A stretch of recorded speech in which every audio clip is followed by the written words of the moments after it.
Hi, I'm Cassie Nesper from the Rose Malnick Medical Museum at Youngstown State University. Today we're taking an in-depth look at the iron lung. Let me get out of here so I can show you around. Iron lungs usually refer to respirators that encase your entire body. They can be used in any kind of illness that impairs your breathing, such as paralysis of the diaphragm or severe cases of polio. They work by varying the air pressure inside the chamber. When the pressure becomes less than that inside your lungs, you inhale and air expands to fill your lungs. When the pressure is more than that inside your lungs, you exhale. Devices similar to the iron lung have been around since the 1830s. Philip Drinker and Dr. Lewis Shaw were the first to use the term iron lung to describe their machine in 1928. It was used widely in the polio epidemic that year. John Emerson, who ran a medical machine shop nearby, also saw their model. He made some improvements, including ports on the side where nurses could access the patient for care, and a bed that slid in and out. His first machine is now part of the Smithsonian Institution at the National Museum of American History.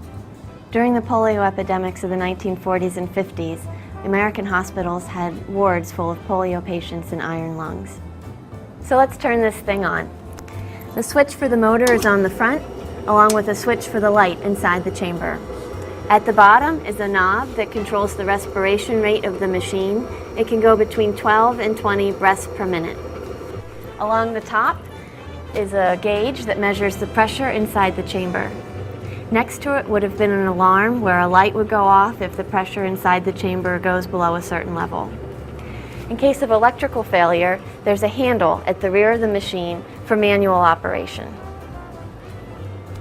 Along the side are ports for nurses to access the patient and windows. At the head of the machine is the collar that fits snugly around the patient's neck. This would have been made out of a sponge material or a plastic. There are also knobs to adjust the bed position inside, and a mirror so the patient can see what's going on in the world around them. This could also be a book rest, although somebody else would have to turn the pages.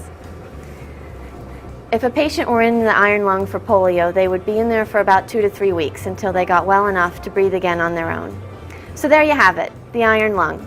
Join us next time for a tour of the wooden X-ray machine.